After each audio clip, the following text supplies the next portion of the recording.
did you find any resistance from your father or your brother, whoever was involved in that point in time? Spoiled rich kids like myself in the 90s did not put that much thought into what the future was like. All Indian kids who really don't know what they want, they default into getting an engineering degree. And I'm sure a lot of second generation people out there who are trying to bring any change with respect to technology, I believe, these days, are going through that weird triangle politics. Startups that I tend to give advice to, and people who ask, they want everything now, they want a disruption now, they want the change now, but that's not how the world works.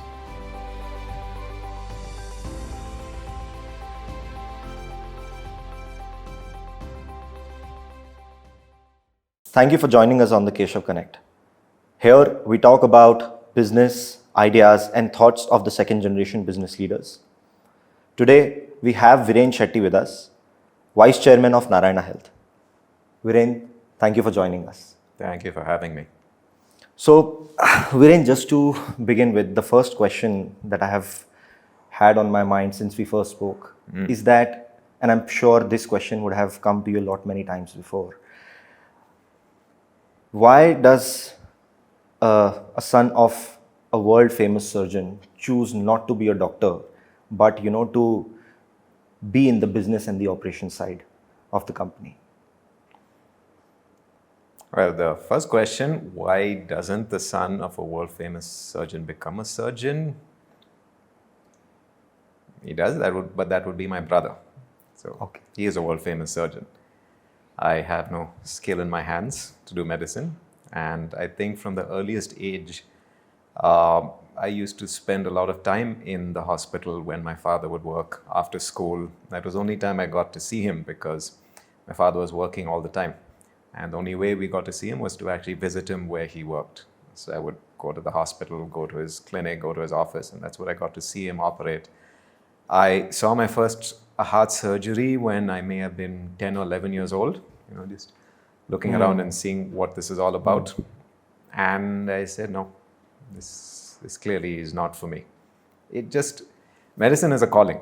For anyone who's ever wanted to be a doctor, for everyone who's grown up thinking, this is a thing I aspire to, this is the sort of thing that I will grow up doing, helping people, doing medicine, whether it's surgery or medical or any of that. You either have it or you don't. I did not have it. But was it so when you were visiting your father during your childhood in the hospital, was your brother also visiting and he had that calling? Yeah. So all my brothers did, and all of them looked at it and said, yes, more. This, yes, this for me. Me, I looked at it and said, no, thank you. But when was this feeling? Like while you were too young, or was it somewhere when you were about to decide what career path you wanted to pursue upon? I think one thing is that my father never set us up with expectations that this is a thing you have to do. You're going to grow up and you are going to be a doctor and you have no choice about it. I think a lot of other children or professionals tend to, or maybe their parents assume that their children are going to just naturally follow in their footsteps. Someone who's, if your father's a great tailor, they may think, okay, tailoring is what you do, or if you're a great hair cutter, is what you assume, but not really. My father never really expected any of us to become doctors. He was extremely passionate and enthusiastic about it. And if any school kid, anyone going to college, anyone comes to him for career advice, his default advice to any of them is go be a doctor, because he cannot imagine doing anything else is a worthwhile profession. And he's probably right. I don't think doing anything else is worthwhile compared to doing medicine. But I just never thought this was something I would be good at, or it's something that I wanted, and he never forced me. But if you had decided that you didn't want to become a doctor, did you still, had a rough idea, or did you question yourself that, then how will I, join back the business, or will I have to do something of my own, or did that sort of a thought cross your mind? Yeah. So one thing though, there was no business. My father was a professional surgeon, and he did build institutions for other people. And even when he started Narayana Hrudayalaya, by the time it started, I was quite advanced. I was in 10th or 11th grade. And the sort of career paths that I had for myself was to be a working professional, working somewhere else.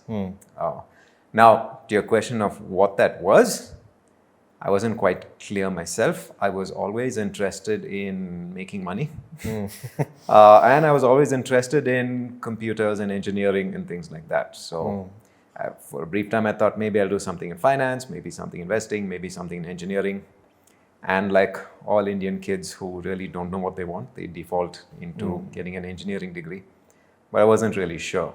There was no business as such at the time that I thought this is a thing that I would then go and start working in. Okay. So when you say that you were sort of thinking on some other career paths, right? And your brother had already decided to become a surgeon. Did you at any point feel that, even if I go ahead and do something else, I would be someone who will still not following the legacy that my father has created, and at some point I still need to sort of follow the steps in some way or the other, right? And that's where you had thought that, okay, maybe I'm not becoming a doctor, but whatever that I'm trying to become, I would still be able to contribute in some way or the manner what my father has built. Did that ever cross your mind, or you just thought that, okay, I have a different career path and I have to follow and build my own legacy? Yeah, I think to try and remember what I was thinking when I was 13 or 14 years old is difficult. I don't think I was thinking much about my future or what I have to do. Hats off to all the kids these days. They are a lot more serious about life and their future in general. Spoiled rich kids like myself in the 90s did not put that much thought into what the future was like. I knew I had to do something. I knew I had to make money.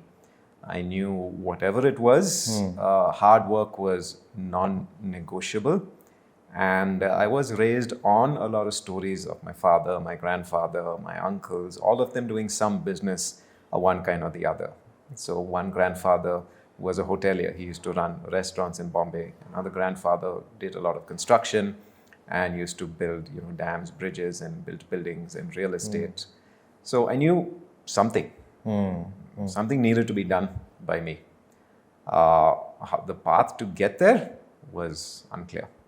So after you had concluded with your undergrads, grads, what was the turning point, or what clicked you to, join what your father has built? What made you think that, okay, now I need to, start with the family business that my father has built? Was it a conscious decision? Was it discussed between you and your father, or was it completely your decision to, No, it was my decision. It wasn't very conscious. Like I said, I wasn't thinking too much and probably didn't apply myself very seriously to the task of doing something else. And I just sort of defaulted into working at the hospital. I think what happens a lot to children of people who have their own businesses is that, your father comes home, they see you sitting around and they say, you're wasting time, go do something. So I grew up in Calcutta, and so it was very common when you went to a jewelry store or a sari shop run by certain communities, you went there, you saw the father and you saw the son. The son is at a very young age helping out and assisting in the shop and doing the accounts and the tally, or if it's a jewelry shop, they're sort of counting the things. So I think being idle was not an option. And from, I think, my teenage years, if I had free time over the summer, I was sent to one uncle's office or the other. I was made to either go to my grandfather's construction site or his office or my uncle's office, or just to see what it is. I think they sort of thought through the process of immersion, something will spontaneously come up, and then you'll say, this, I found my path, my passion, my career. It didn't really work out that way. I don't think I took very seriously post my undergrad the job of getting hired anywhere. And so I just sort of defaulted to faffing around in a couple of construction sites, and then I just ended up in the hospital when they were doing construction. I said, engineering, construction is sort of engineering, maybe you're good at this. I would disagree at that point, but in the end you learn not to question. And so I was put to work. And then I just kept coming every other day.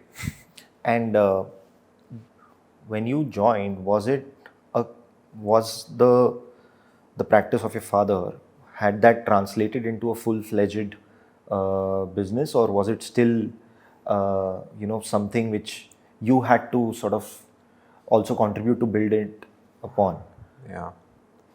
When they started out, when Narayana Health started in 2000, it was a startup in the sense of the word that even though it was a busy business and a lot of patients were coming in, it was, in some ways, everyone was learning. Nothing was in place. All the accounts were all over the place. The financials were written on scraps of paper. The patient accounting software didn't work more often than it worked. Just things were just happening. It didn't, even if you were there and helping, you didn't really know whether you're helping or hurting. There was just work to be done. You didn't have as good systems as today where you're actually measuring progress or enough KPIs to know whether you're delivering or not. Yeah.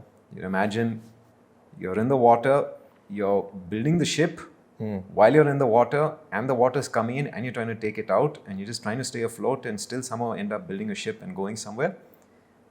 And while all of this is happening, no one's really thinking, okay, am I actually on the path to getting to Portugal or wherever that ship is supposed to go?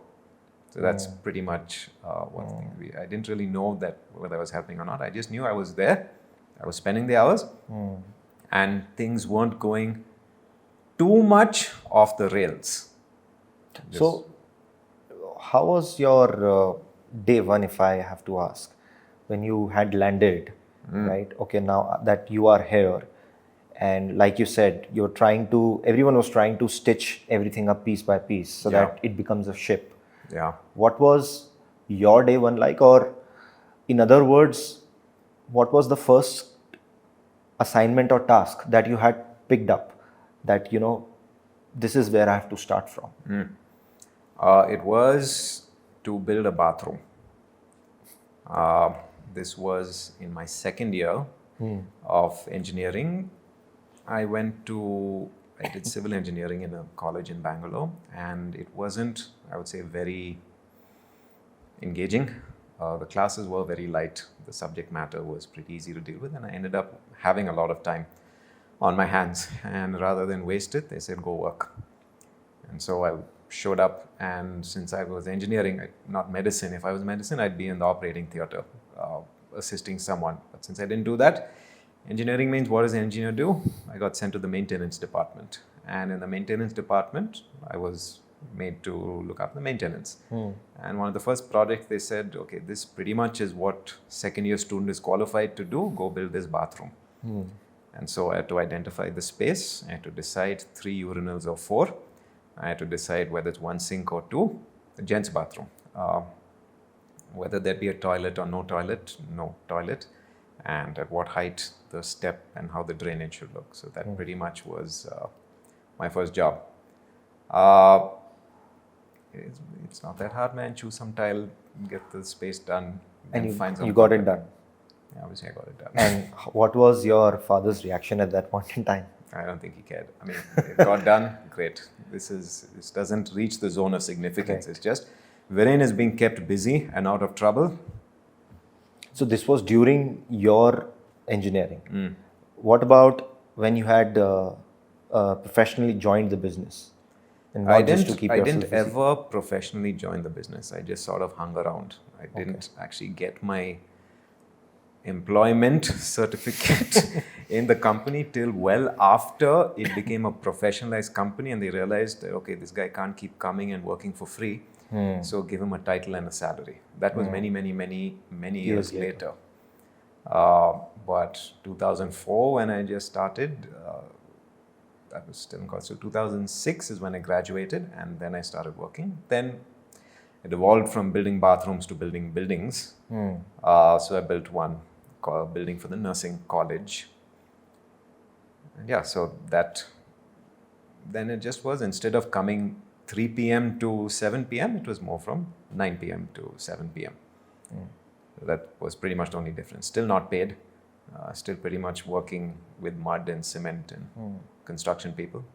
In all these years, right from, starting with building a nursing college, constructing a building, to now looking after all the different functions, etc., etc. Do you think you have been able to sort of really take that ship across where it was? Maybe, I mean, at that point in time, you would have thought, okay, right now I'm just, building a nursing college. But today you are completely driving that ship, right? So in that journey, were you able to completely stitch everything, or did it came very late to you, to just start looking after all the functions? I mean, how much of it you did by yourself by picking up and doing it? I think the way our company works, and maybe other companies do it better, I wouldn't know. I've never really worked professionally in many other companies. No one really tells you a thing. You just see a thing and you take it up. And there was work to be done, and I would just keep doing it. And I'd see more gaps, and then I'd keep doing more and more and more. And then 15 years later, you realize that, I seem to be doing a lot of things. So it's just a gradual accumulation of responsibility, which comes with experience, which compounds into knowledge, which then compounds into the sort of recognition that this guy pretty much knows what he's doing. So you said you do a lot of things, right? You did a lot of things, right? Do you feel that there was a certain way when you were just a part of the whole business versus today, you have sort of transformed a lot of things the way they were done earlier, when you didn't have full control, I would say, right? Versus today, when you have like complete control, you have transformed a lot of pieces of the business. Yeah, in internet slang, they call it transforming from NPC to main player. So the non-playable character is someone who just sits and participates. And that's pretty much what I was for the first half of my career. Then you start becoming main character, which is then you start to actually, your choices have impact. If there is a dividing line, I would say probably when I was 28, and this was post MBA coming in, and I actually got a proper title and got paid real money for the first time in my life. And so I thought, okay, since I'm getting paid a lot of money, I need to work hard enough to justify why they're giving me all this money. And so then the responsibilities grew from there, and that's how I started to see, okay, now these are things that, you mess up with the bathroom, it can be fixed. But you mess up with some employment policy, a lot of people are going to get pissed off. I want to ask one question. When was the first time when your father had actually, acknowledged your presence? Like, because you told me you kept mentioning bathroom again and again, so that's why I wanted to ask. Oh, see, my father always respected us. He respected all of us, our intelligence, our capability, and our input, even from the time we were kids. And even from the time we had nothing to do with the business, we had opinions, wrong opinions, like the equivalent I'm facing right now, where my daughters tell me how I should be running my business. And I humor them, I smile. Yes, you have no idea. But my father never let us feel that our opinions didn't matter or our experience was insufficient. He made us always feel that these are important opinions to be held, and you can be right. Even from a completely uninformed point of view, you can be right about certain things. So, yes, it was that the work I did, I would never say it went unacknowledged. I would say it was just relatively unimportant in a time when, so I'll give you this example, I was so absorbed in the task of construction and building. And this was when I had started working full time and we were building hospitals all over the country. And I dedicate all my time. I would go to Jaipur, to Makrana, to the actual quarry and pick out the marble and the exact block where that white Makrana marble would come from, and go to the Ahmedabad factory where the tiles were made to pick that out. That would come to save like a couple of bucks in the construction. To that level of detail, I would go in the construction. And that seemed very important to me at that time for the work that we were doing, getting those hospitals ready. But in the larger scale of things, the business wasn't generating enough money to finish all the construction. So that was a much larger problem that I'd never put my mind to. So from, my father and the CEO and the COO and all the people at the time who were actually making important decisions, that was the more important one. Whether it's depending on the amount of zinc in the white marble and whether that saves 5 or 10% of that cost is irrelevant in the larger scheme of what is the ROI on these investments. So I'll tell you my example. Yeah. In my business, there was a perception 10 years back, right? That if you have to, let's say, be in this industry, you have to go through the teacher training, whether you choose to be a teacher or not be a teacher, right? And it is not because if you don't do it, you won't know the business, but it is because when you say, right, that you had opinions, right? What it makes is to opinionate better, right? So I have never done it, to be honest, because this was a 10-year-old thought. So things have changed since then. But it was a saying that, if you have opinions, you'll start thinking better if you just go through that process, right? Do you also feel that in your sector, right, that is relevant? And let's say today when you are not a surgeon, but still, managing the entire business so well, do you still feel that if you had, done medicine, your opinions, your way of managing, or your understanding of the business could have been slightly better? I think what I've learned over all this time, opinions are worth their weight in sand. It's meaningless. Anyone can have an opinion. Anyone on the internet has an opinion. You can have opinions till the cows come home. What matters in the end, and I think what gives your opinions real weight, is your conviction and your ability to execute on that. I had a lot of opinions when I was young. Probably a lot more. In fact, I have far fewer opinions. I involve myself in far fewer things. In a lot of ways, I'm less capable today than I was back then, because I just run around like a headless chicken. But the fewer things I involve myself in, I see it all the way through, and no one gets in my way of the few things I involve myself in. Now, starting out, of course, I had a ton of opinions about how a company should be run, who we should hire, where we should expand, how much we should charge, what it should look like. But those are meaningless opinions without the ability to actually back it up. Have you proven? Okay, if they told me that I have great opinions how to run a hospital, have you run a hospital? Yeah. I said, no. Okay, go run a hospital. So I had to do that for a year. I had to take one hospital and run it from 0 patients all the way to break even. Now, having done that, I may still be saying the same thing. I may still be saying, the conviction on you is this more, pricing and this way. But now I'm a lot surer of myself because I've done it. And I can say with a little bit of conviction that, I did that. And therefore, I know.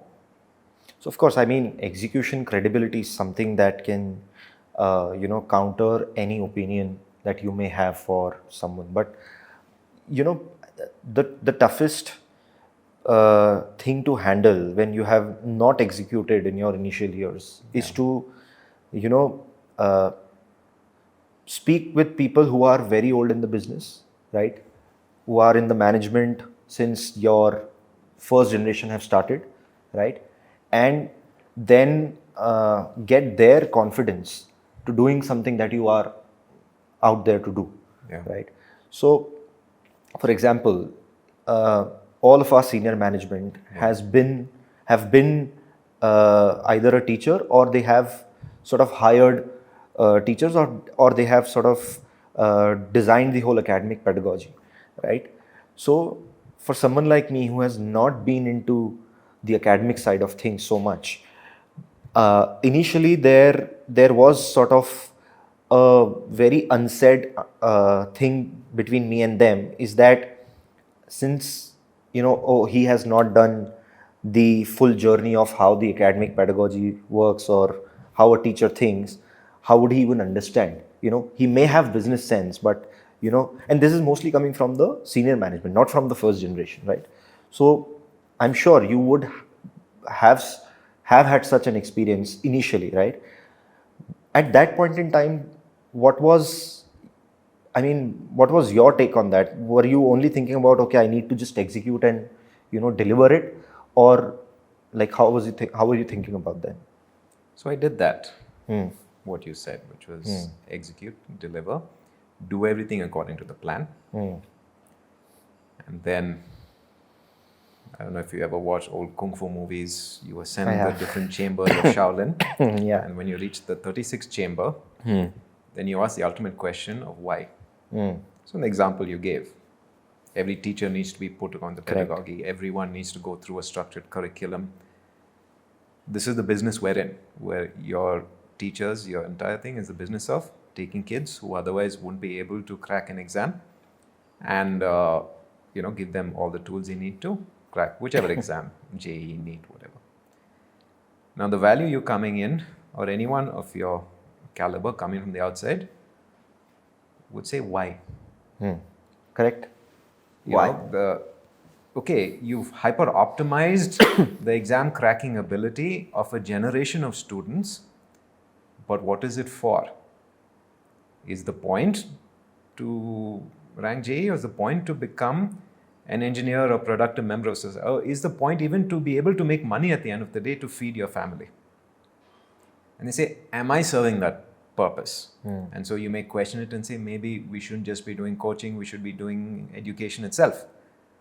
And that takes you down a whole set of paths, which then maybe you are formed or uninformed about how these things should happen. And that's eventually the journey that I had to go on, which is doing it well, taking it to a level, and then one day you just step back. For reasons, for us it was the COVID pandemic, to step back and have enough time to think, why am I doing this? What is it for? And are we really serving our customers, our patients? Are we in the right business to be in? And I realized that in some way, yes, but in a lot of ways, not really.